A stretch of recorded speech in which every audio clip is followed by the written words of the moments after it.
Siddhartha by Hermann Hesse.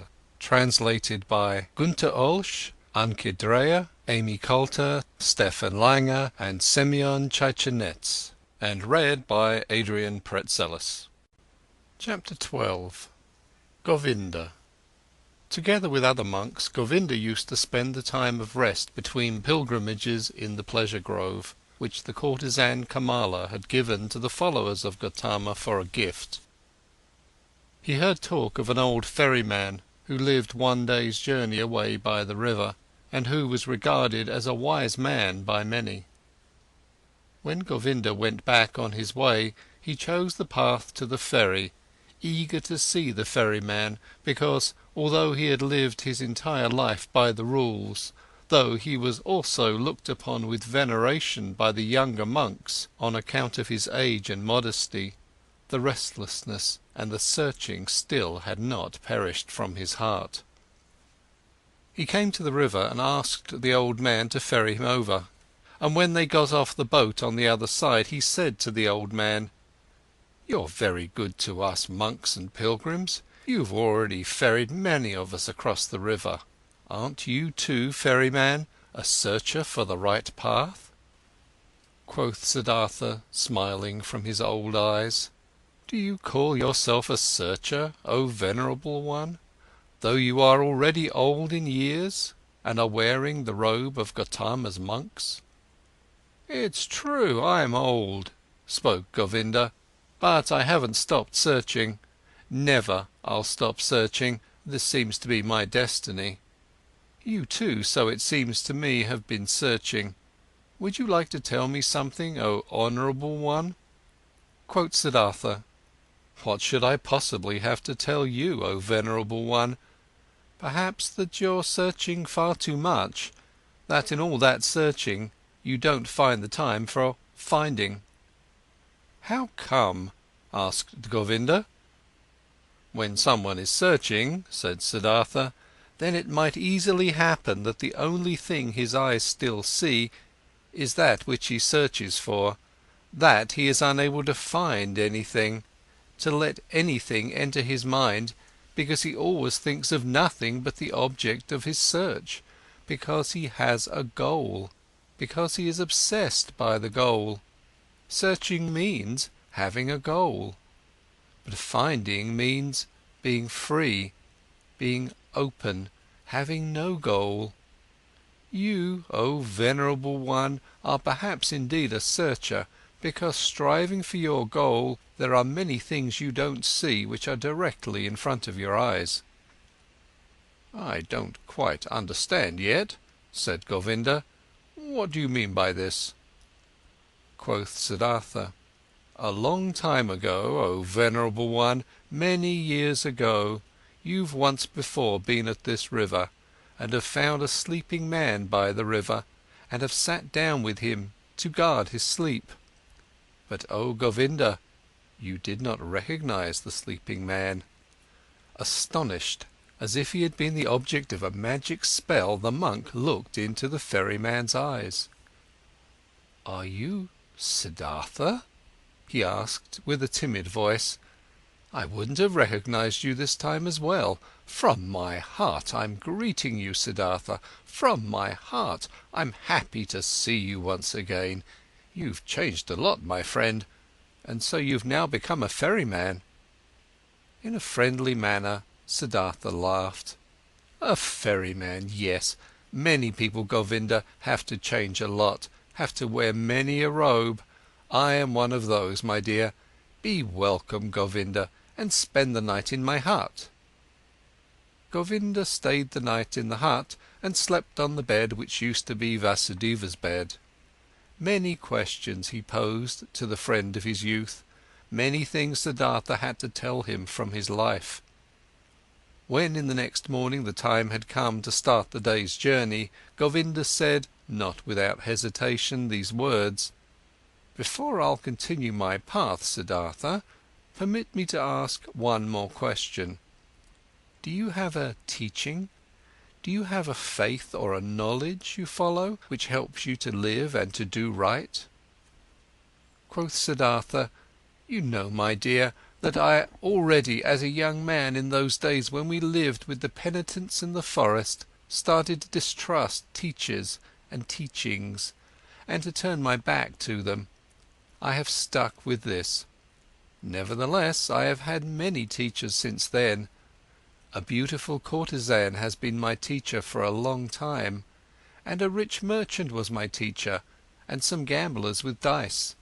Once even a follower of Buddha, travelling on foot, has been my teacher. He sat with me while I had fallen asleep in the forest, on the pilgrimage. I've also learned from him. I'm also grateful to him, very grateful, but most of all I have learned here from this river, and from my predecessor, the ferryman, Vasudeva. He was a very simple person, Vasudeva. He was no thinker, but he knew what is necessary just as well as Gautama. He was a perfect man, a saint. Govinda said, "Still, O Siddhartha, you love a bit to mock people, as it seems to me. I believe in you, and know that you haven't followed a teacher, but haven't you found something by yourself? Though you found no teachings, you still found certain thoughts, certain insights which are your own and which help you to live. If you would like to tell me some of these, you would delight my heart." Quoth Siddhartha, "I've had thoughts, yes, and insight, again and again. Sometimes for an hour or for an entire day I have felt knowledge in me, as one would feel life in one's heart.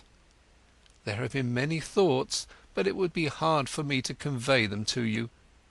Look, my dear Govinda, this is one of my thoughts which I have found. Wisdom cannot be passed on. Wisdom, which a wise man tries to pass on to someone, always sounds like foolishness." "Are you kidding?" asked Govinda. "I'm not kidding, I'm telling you what I've found. Knowledge can be conveyed, but not wisdom. It can be found, it can be lived, it is possible to be carried by it. Miracles can be performed with it, but it cannot be expressed in words and taught. This was what I, even as a young man, sometimes suspected, what has driven me away from the teachers. I have found a thought, Govinda, which you'll again regard as a joke or foolishness, but which is my best thought. It says, the opposite of every truth is just as true. That's like this: every truth can only be expressed and put into words when it is one-sided. Everything is one-sided which can be thought with thoughts and said with words. It's all one-sided, all just one half, all lacks completeness, roundness, oneness. When the exalted Gautama spoke in his teachings of the world, he had to divide it into samsara and nirvana, into deception and truth, into suffering and salvation. It cannot be done differently, there is no other way for him who wants to teach. But the world itself, what exists around us and inside of us, is never one-sided. A person or an act is never entirely samsara or entirely nirvana. A person is never entirely holy or entirely sinful. It does really seem like this because we are subject to deception, as if time was something real. Time is not real, Govinda. I have experienced this often and often again. And if time is not real, then the gap which seems to be between the world and the eternity, between suffering and blissfulness, between good and evil, is also a deception. "How come?" asked Govinda, timidly. "Listen well, my dear, listen well. The sinner, which I am and which you are, is a sinner, but in times to come he will be Brahma again, he will reach the nirvana, will be Buddha. And now see, these times to come are a deception, are only a parable. The sinner is not on his way to become a Buddha. He is not in the process of developing, though our capacity for thinking does not know how else to picture these things. No, Within the sinner is now and today already the future Buddha. His future is already all there. You have to worship in him, in you, in everyone, the Buddha which is coming into being, the possible, the hidden Buddha.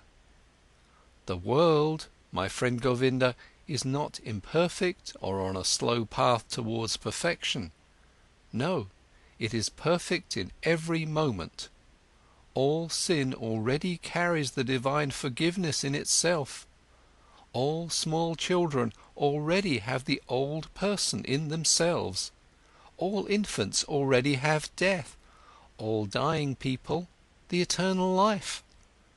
It is not possible for any person to see how far another one has already progressed on his path. In the robber and the dice gambler, the Buddha is waiting. In the Brahmin, the robber is waiting.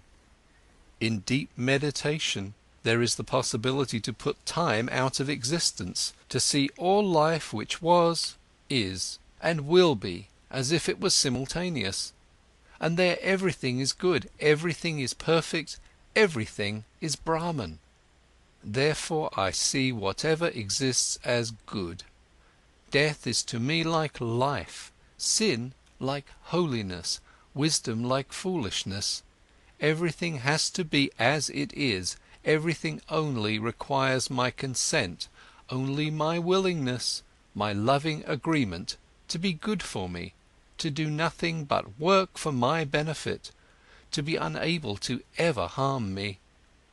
I have experienced on my body and on my soul that I needed sin very much. I needed lust, the desire for possessions, vanity, and needed the most shameful despair in order to learn how to give up all resistance, in order to learn how to love the world, in order to stop comparing it to some world I wished, I imagined, some kind of perfection I had made up, but to leave it as it is, and to love it, and to enjoy being a part of it. These, O Govinda, are some of the thoughts which have come into my mind. Siddhartha bent down, picked up a stone from the ground and weighed it in his hand. This here, he said, playing with it, is a stone, and will, after a certain time, perhaps turn into soil, and will turn from soil into a plant or an animal or human being. In the past I would have said, this stone is just a stone, it is worthless, it belongs to the world of the Maya. But because it might be able to become also a human being and a spirit in the cycle of transformations, therefore I also grant it importance. Thus I would perhaps have thought in the past. But today I think, this stone is a stone. It is also animal, it is also God, it is also Buddha. I do not venerate and love it because it could turn into this or that, but rather because it is already, and always, everything. And it is this very fact, that it is a stone, that it appears to me now and today as a stone, this is why I love it, and see worth and purpose in each of its veins and cavities, in the yellow, in the grey, in the hardness, in the sound it makes when I knock at it, in the dryness or wetness of its surface. There are stones which feel like oil or soap, and others like leaves, others like sand, and everyone is special and prays the Om in its own way. Each one is Brahman, but simultaneously and just as much, it is a stone. It is oily or juicy, and this is this very fact which I like and regard as wonderful and worthy of worship. But let me speak no more of this. The words are not good for the secret meaning. Everything always becomes a bit different as soon as it is put into words, gets distorted a bit silly. Yes, and this is also very good, and I like it a lot. I also very much agree with this, that this, what is one man's treasure and wisdom, always sounds like foolishness to another person. Govinda listened silently. Why have you told me this about the stone? He asked hesitantly after a pause. I did it without a specific intention, or perhaps what I meant was that love, this very stone and the river and all these things we are looking at and from and which we can learn. I can love a stone, Govinda, and also a tree or a piece of bark. These are things, and things can be loved, but I cannot love words. Therefore teachings are no good for me. They have no hardness, no softness, no colours, no edges, no smell, no taste. They have nothing but words. Perhaps it is these which keep you from finding peace. Perhaps it is the many words. Because salvation and virtue as well, sansara and nirvana as well, are mere words, Govinda. There is no thing which would be nirvana. There is just the word nirvana. Quoth Govinda, not just a word, my friend, is nirvana, it is a thought. Siddhartha continued, a thought it might be so. I must confess to you, my dear, I don't differentiate much between thoughts and words. To be honest, I also have no high opinion of thoughts. I have a better opinion of things.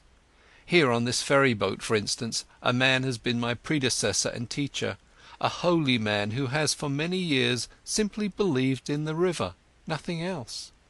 He had noticed that the river spoke to him, he learned from it, it educated and taught him. The river seemed to be a god to him. For many years he did not know that every wind, every cloud, every bird, every beetle was just as divine and knows just as much and can teach just as much as the worshipped river. But when this holy man went into the forests, he knew everything, knew more than you and me, without teachers, without books, only because he had believed in the river. Govinda said, but is that which you call things actually something real, something which has existence? Isn't it just a deception of the Maya, just an image and illusion? Your stone, your tree, your river, are they actually a reality? This too, spoke Siddhartha, I do not care very much about. Let the things be illusions or not. After all, I would then also be an illusion, and thus they are always like me. This is what makes them so dear and worthy of veneration for me. They are like me, therefore I can love them. And this is now a teaching you will laugh about. Love, O Govinda, seems to me the most important thing of all. To thoroughly understand the world, to explain it, to despise it, may be the thing great thinkers do. But I'm only interested in being able to love the world, not to despise it, not to hate it and me, to be able to look upon it and me and all beings with love and admiration and great respect. This I understand, spoke Govinda, but this very thing was discovered by the Exalted One to be a deception. He commands benevolence, clemency, sympathy, tolerance, but not love. He forbade us to tie our heart in love to earthly things. I know it, said Siddhartha, his smile shone golden. I know it, Govinda. And behold, with this we are right in the middle of the thicket of opinions, in the dispute about words. For I cannot deny my words of love are in a contradiction, a seeming contradiction with Gautama's words. For this very reason I distrust in words so much, for I know this contradiction is a deception. I know that I am in agreement with Gautama. How should he not know love? He who has discovered all elements of human existence in their transitoriness, in their meaninglessness, and yet loved people thus much, to use a long laborious life only to help them, to teach them. Even with him, even with your great teacher, I prefer the thing over the words, place more importance on his acts and life than on his speeches, more on the gestures of his hand than his opinions. Not his speech, not in his thoughts, I see his greatness, only in his actions, in his life. For a long time the two old men said nothing. Then spoke Govinda while bowing for a farewell. I thank you, Siddhartha, for telling me some of your thoughts. They are partially strange thoughts. Not all have been instantly understandable to me. This being as it may, I thank you and wish you to have calm days."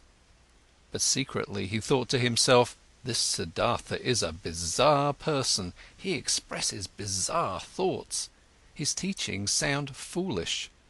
How differently sound the Exalted One's pure teachings, clearer, purer, more comprehensible, nothing strange, foolish or silly is contained in them. But different from his thoughts seemed to me Siddhartha's hands and feet, his eyes, his forehead, his breath, his smile, his greeting, his walk. Never again after our exalted Gautama has become one with the Nirvana, never since then have I met a person of whom I felt, this is a holy man. Only him, this Siddhartha, I have found to be like this. May his teachings be strange, may his words sound foolish.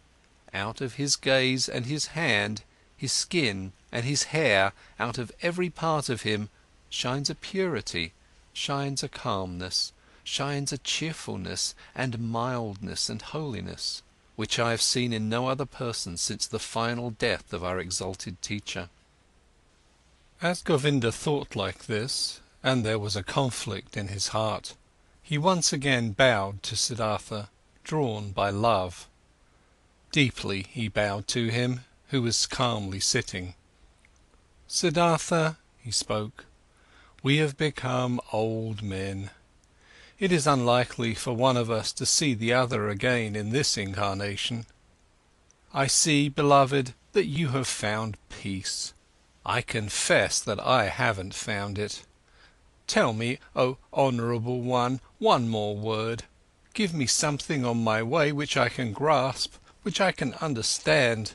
Give me something to be with me on my path. It is often hard, my path, often dark, Siddhartha." Siddhartha said nothing and looked at him with the ever unchanged, quiet smile. Govinda stared at his face with fear, with yearning, suffering, and the eternal search was visible in his look, eternal not finding. Siddhartha saw it and smiled.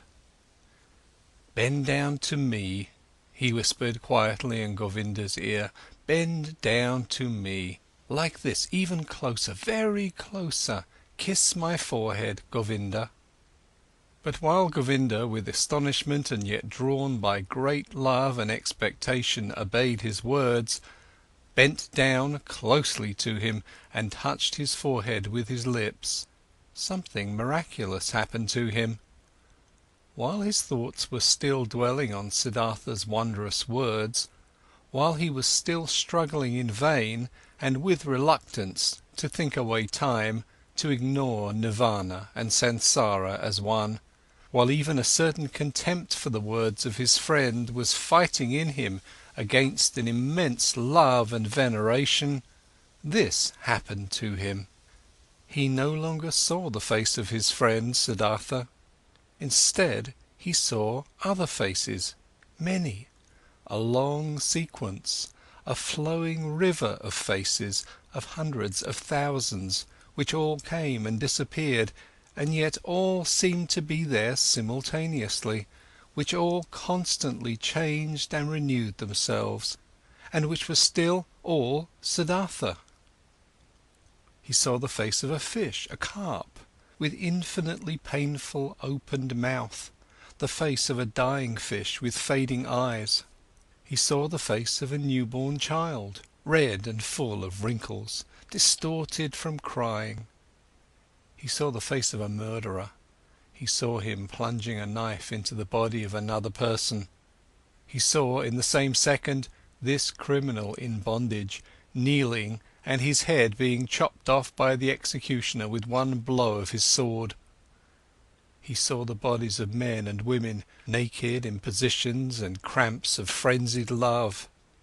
He saw corpses stretched out, motionless, cold, void. He saw the heads of animals, of boars, of crocodiles, of elephants, of bulls, of birds. He saw gods, he saw Krishna, he saw Agni, he saw all of these figures and faces in 1,000 relationships with one another, each one helping the other, loving it, hating it, destroying it, giving rebirth to it. Each one was a will to die, a passionate, painful confession of transitoriness, and yet none of them died.